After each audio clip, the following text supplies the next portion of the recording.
Madame, Monsieur, bonsoir et bienvenue sur Télésorg Info. Nous sommes le vendredi 25 mars, voici les titres. Aujourd'hui, dans l'actualité, des explosifs ont été redécouverts à Argenteuil, en Île-de-France. Un accident de minibus dans l'Allier, les syndicats menaçant de nouvelles mobilisations à Paris, le retour de la pêche à la baleine au Japon, une interview du Lions Club, un reportage à la médiathèque de Sorgues, le décès d'une légende du football, la sortie cinéma de la semaine, un dernier hommage à la DP3, une publicité réalisée par Vincent. Rachel nous présente Clara la météo. Pour commencer le journal, un petit retour sur la découverte d'explosifs à Argenteuil. Marine nous en parle. Dans l'actualité mondiale, nous vous rappelons que 3 bombes ont explosé ce mardi 22 mars dans l'aéroport et dans une station de métro bruxelloise. Cet attentat a causé 300 blessés et 31 morts qui ne sont toujours pas identifiés. Les familles des victimes sont dans l'attente et dans l'angoisse.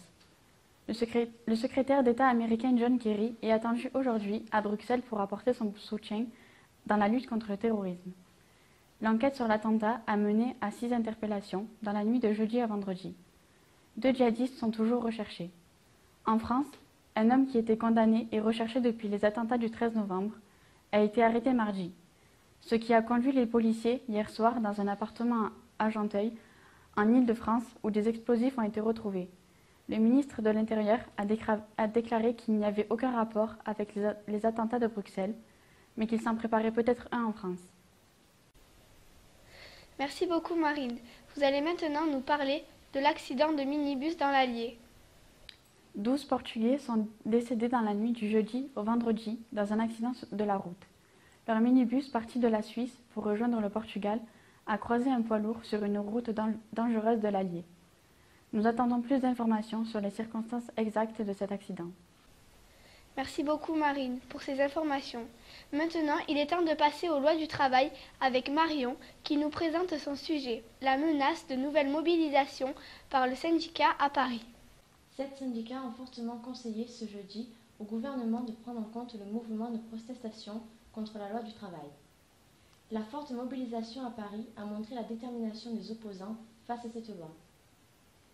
Les syndicats appellent alors les Français à se mobiliser par la grève et à participer massivement aux prochaines manifestations le 31 mars pour obtenir le retrait du texte présenté jeudi en Conseil des ministres. Les membres de l'intersyndicale appellent d'ores et déjà le gouvernement à les recevoir pour en prendre en compte leurs revendications et les mobilisations massives et répétées. Durant ces manifestations, environ 43 000 personnes étaient présentes jeudi en France, dont environ 5 200 à Paris, selon le ministère de l'Intérieur. Merci. À présent, je vous laisse avec Alizé, qui va nous parler de la pêche à la baleine au Japon.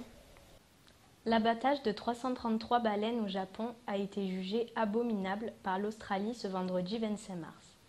L'agence japonaise chargée de la pêche a annoncé jeudi le retour dans la matinée à Shimonoseki, sud-ouest du Japon, des navires japonais partis début décembre chasser les cétacés dans l'Antarctique aux grandes dames des organisations de défense des animaux.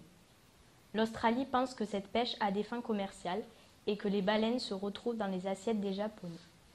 Mais le Japon le nie et affirme que cette pêche a uniquement un but scientifique. Depuis, le Japon a soumis un nouveau programme à la Commission baleinière internationale. Il prévoit de capturer 3 996 baleines en Antarctique dans les 12 prochaines années, soit 333 par saison, contre environ 900 dans le cadre du précédent programme condamné. L'association de défense de la faune marine Sea Shepherd, qui mène activement campagne contre cette pêche, a de son côté critiqué la passivité des gouvernements australiens et néo-zélandais. La majorité des Australiens souhaitaient que leur gouvernement envoie un navire empêcher le massacre. Il ne l'a pas fait, a déclaré le directeur général de la branche australienne de l'organisation Jeff Hansen dans un communiqué. Merci Alizé, quelle triste nouvelle. Actualité régionale, le vendredi 8 janvier dernier, le Lions Club de Sorgues remettait un nouvel ordinateur à la médiathèque. Notre envoyé spécial, Tom, était sur place pour interviewer M. Ferré, président du Lions Club de Sorgues.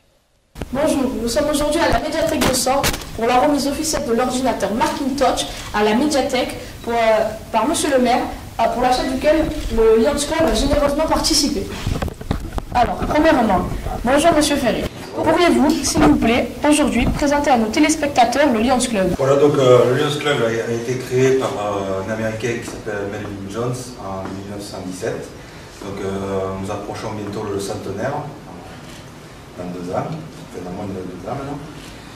C'est une œuvre caritative qui sert au développement sur les pays émergents et puis après sur notre jeunesse et après quand il y a des cataclysmes dans notre pays.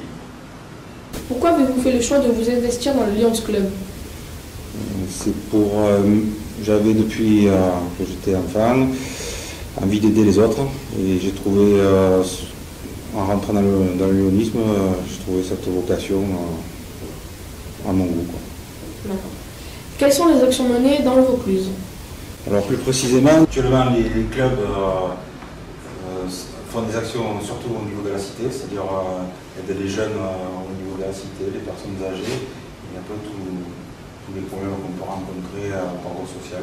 En octobre, on a mis chez les opticiens pour récupérer les lunettes, des montures de lunettes, pour les faire après retravailler pour repartir dans les pays émergents. Les pays qui ont besoin de lunettes et qui n'ont pas de moyens de pouvoir les faire fabriquer. D'accord. Qui et comment peut-on faire appel à votre aide? Alors, en fait, c'est par connaissance. Si tu veux, aujourd'hui, on s'aperçoit qu'il y a des gens qui connaissent les lions et quand ils pensent que quelque chose peut être géré par eux, on va donner une certaine aide. Donc, ils se mettent en relation avec un des lions qui en fait part au bureau. Et le bureau, une fois qu'après la décision d'aller dans cet objectif, le fait savoir au club. Et après, c'est parti pour réaliser une action. Pourquoi avez-vous décidé d'accorder votre aide à la médiathèque de Sorgues pour l'achat d'un ordinateur Macintosh? Parce qu'en fait, si tu veux, chaque président a certaines lignes de conduite. Enfin, ce n'est pas des lignes de conduite, mais c'est une idée de sa présidence. En l'occurrence, je voulais, pour la mienne, je voulais aider les enfants à se développer, à trouver des... Je trouvais que quand on nous a présenté le projet, parce que finalement c'est en fait vos professeurs qui nous ont présenté le projet, et j'ai trouvé ça très bien de pouvoir vous aider, que vous puissiez découvrir cet art, puisque finalement le journalisme, c'est quand même, pour moi c'est un art, parce qu'en fait il faut savoir jongler avec les caméras, il faut jongler avec les interviews comme toi. Voilà, je trouvais que c'était une bonne façon de vous éduquer. D'accord. Alors, au jour d'aujourd'hui, vous avez l'opportunité de vous exprimer sur notre chaîne. Quel message souhaiteriez-vous faire passer auprès des jeunes et des moins jeunes de Sorgues et dans le Vaucluse? Moi, il n'y a que le mot d'ordre, l'entraide. Il faut que vous fassiez un pool tous.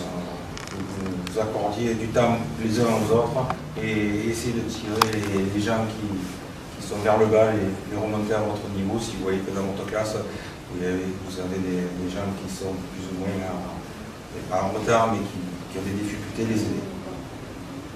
Donc, Monsieur Ferré, merci de m'avoir accordé cette interview, ainsi que d'avoir, par votre contribution, permis l'achat d'un ordinateur qui nous est fort utile lors de la réalisation de ce journal. C'est plaisir pour moi. Merci. Merci encore pour ce généreux don qui nous permet aujourd'hui de réaliser ce JT. Nos professeurs ont également une pensée émue pour Samuel Devinck, à l'origine de cette demande de subvention et malheureusement disparu cet été. Merci à lui. Toujours dans l'actualité régionale, notre envoyé spécial en direct de la médiathèque de Sorgues nous présente la dernière exposition présentée au public. Bonjour Lucie, je suis en direct de la médiathèque de Sorgues pour vous faire découvrir l'univers de l'opéra, du mardi 22 mars au samedi 2 avril. Vous pourrez y découvrir les personnages de la flûte enchantée, mais aussi de nombreux costumes de scène, plus beaux les uns que les autres, mais aussi des coiffures très élaborées qui montrent le talent des perruquières et couturières de l'Opéra d'Avignon. Nous retrouvons devant les décors de la Tosca Monsieur Garcia, responsable du secteur musique de la médiathèque de Sorgues. Bonjour Tom. Bonjour Monsieur Garcia. Vous avez travaillé avec l'Opéra d'Avignon pour mettre en place cette exposition. Pourriez-vous nous raconter comment s'est passée cette collaboration? Alors, la collaboration, elle n'est pas d'aujourd'hui. On a fait un travail donc en amont qui a duré presque une année. Il fallait donc demander à l'opéra de jouer le jeu de partenaire sur cette manifestation. Et le but, c'était de faire venir l'opéra au sein du pôle culturel. D'accord. Alors, non seulement le fait de faire venir l'opéra au sein du pôle culturel, mais ce qui était très intéressant dans la mise en place de cette manifestation, c'est la démarche auprès de tous ces acteurs, c'est-à-dire on a rencontré que ce soit les costumiers, que ce soit donc les perruquiers, que ce soit les photographes, que ce soit les costumes de scène qu'on est allé choisir en Courtine, puisque les locaux de l'Opéra d'Avignon se trouvent en Courtine, mais toute cette infrastructure et tous ces gens qui participent justement à concrétiser ce projet que nous avons mis en place ici. Voilà. D'accord, monsieur Garcia. Et quel retour avez-vous du public sorguais? Alors, agréablement surpris, puisque quand on a, donc c'était pas gagné au départ, et quand on a voulu mettre en place ce projet, on s'est dit, faire venir l'opéra à Sorgues, est-ce que c'est quelque chose qui va pouvoir plaire aux Sorguais? Et au jour d'aujourd'hui, je peux dire vraiment et véritablement que ce projet a eu un écho auprès de la population sorguaise. Les gens viennent, les gens sont contents, les gens sont satisfaits et sensibilisés à cet art qui est avant tout le chant et le chant d'opéra en particulier. D'accord. Merci monsieur Garcia de nous avoir accordé quelques minutes. Merci Tom pour toutes tes questions. Et à très bientôt. À vous aussi. Voilà une bien belle exposition que je vous encourage fortement à venir voir.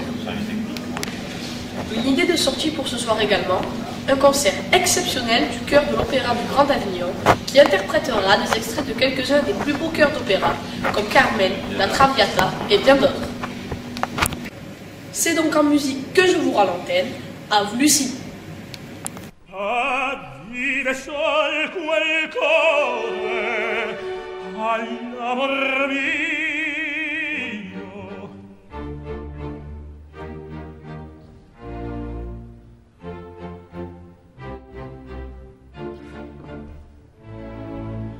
È tardi ed oggi forse più non verrà mio padre.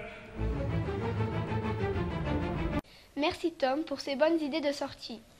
Tout de suite, Lorenzo va nous rejoindre pour nous parler du décès d'une légende du football, Johan Cruyff. Johan Cruyff est né à Amsterdam en 1947. La légende du football est décédé hier suite à un cancer du poumon contre lequel il luttait depuis longtemps. Le Néerlandais jouait à Barcelone, il était milieu offensif ou attaquant. Il a gagné 3 ballons d'or, il a remporté 8 titres de champion du Pays-Bas et a remporté 3 coupes des clubs champions d'affilée. Il était surnommé le Hollandais volant. Après sa carrière de footballeur, il est devenu entraîneur du FC Barcelone. Il est considéré comme l'un des meilleurs joueurs de l'histoire. Une étude récente a démontré que 2 milliards de personnes connaissaient son nom. Cette légende du football est morte à l'âge de 68 ans à Barcelone. Nous rendons hommage à un homme qui voulait que le foot soit une fête, un joueur et un entraîneur époustouflant, novateur, amoureux du beau jeu, Monsieur Johan Cruyff, reposez en paix. Je te remercie Lorenzo. Il est vrai que cet homme était une légende du football. Nous retrouvons maintenant Alizé pour la sortie cinéma de la semaine, quand on a 17 ans. Ce mercredi 30 mars sort en salle de cinéma Quand on a 17 ans. Un film réalisé par André Téchiné qui a voulu s'embarquer dans la folie d'une histoire. Ce film dramatique français raconte l'histoire de Damien, un jeune garçon lycéen âgé de 17 ans qui vit dans une caserne du sud-ouest où son père est militaire et sa mère médecin. Il est attiré par les garçons et se trouve être le souffre-douleur de Tom, un jeune métis adopté qui est dans la même classe que lui. La mère adoptive de Tom tombe malade et la mère de Damien décide de l'accueillir sous son toit pendant les soins. Les rapports de violence des deux garçons vont-ils se transformer à cause de cette cohabitation contrainte? Les acteurs principaux de ce film sont Sandrine Kimberlin, Casey Moté-Klein, Corentin Fila et Alexis Lauré.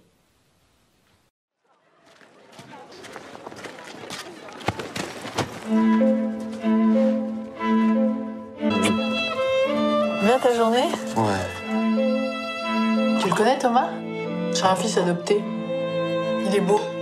Ça t'intéresse à personne. Ce garçon qui fait plus de 2 heures de trajet par jour pour venir étudier ici. Donc j'ai proposé que Tom vienne chez nous pendant ce temps pour l'aider à travailler. Non, mais de toute façon, il voudra jamais venir ici. Enfin, je veux dire. Pourquoi donc? Comment ça, c'est pas la première fois? Les notes sont en baisse. Les professeurs disent que tu n'intéresses plus à rien. Tu t'isoles des autres. Parce qu'on s'aime pas, c'est tout. Non, ça c'est autre chose.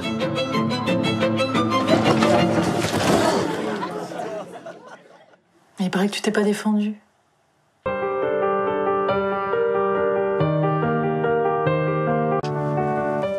Vous êtes battus? C'était bon quand elle t'a ausculté? Ça t'a fait bonder. C'est bien, mais faut pas... Non, mais mieux que ça. Serrez-vous la main, vraiment. Voilà. Confiance, Damien. Confiance en toi, dans les autres, dans la vie.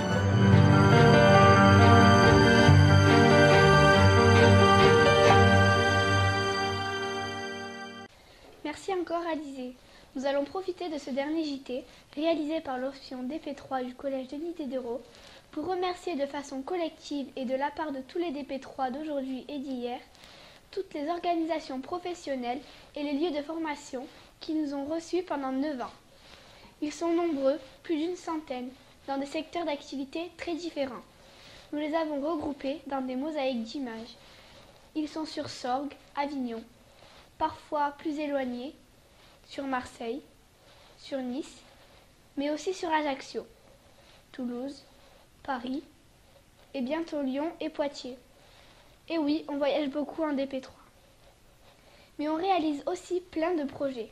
Des concours, des interviews, de l'astronomie, des maquettes, un four solaire, une chanson, une chorégraphie, un stop motion, des revues, des articles, des compositions artistiques, des origamis, des diaporamas, des montages vidéo, du bateau, de la chute libre, tellement de choses. Et bien sûr, ce journal télévisé. Aujourd'hui, une page se tourne, mais les 126 élèves qui ont eu la chance de faire cette option en gardent un excellent souvenir, car ils ont su créer des liens particuliers et faire des choses qui sortent de l'ordinaire.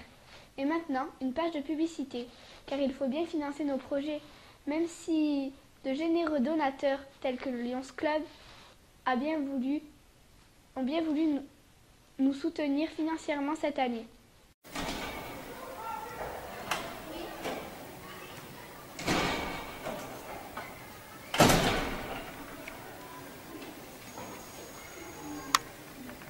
Mais dites-moi, ce fauteuil, il a les jantes en aluminium?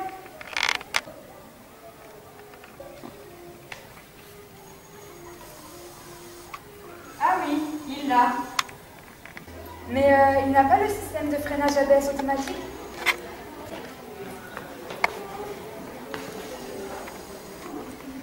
Ah si, il l'a. Mais dites-moi, il n'a pas le parc assist? Oh, quand même.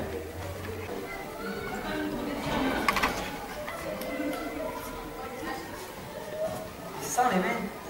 Ah oui, il l'a. Et en plus, en ce moment, vous bénéficiez du service satisfait ou remboursé pendant 100 jours. Ah ouais!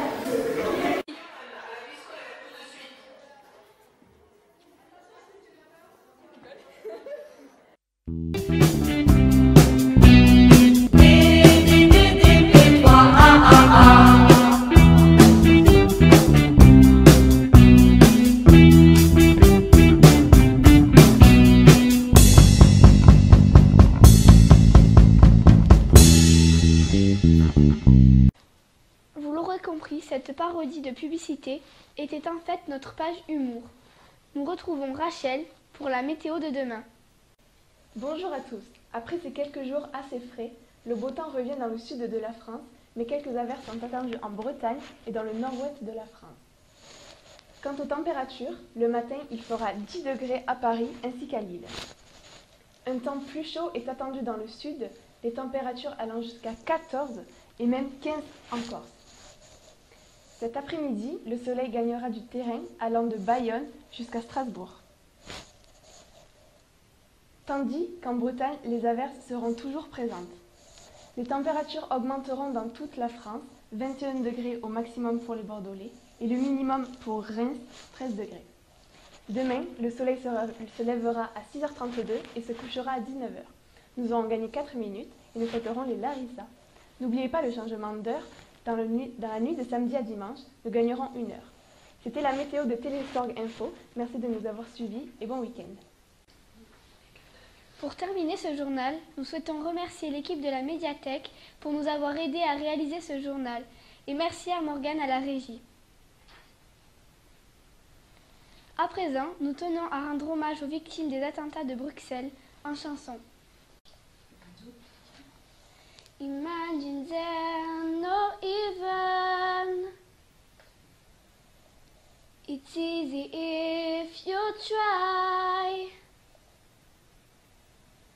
No hand below us. Above us only sky. Imagine all the people living for today. Imagine there no countries. It isn't hard to do. Nothing to kill or die for.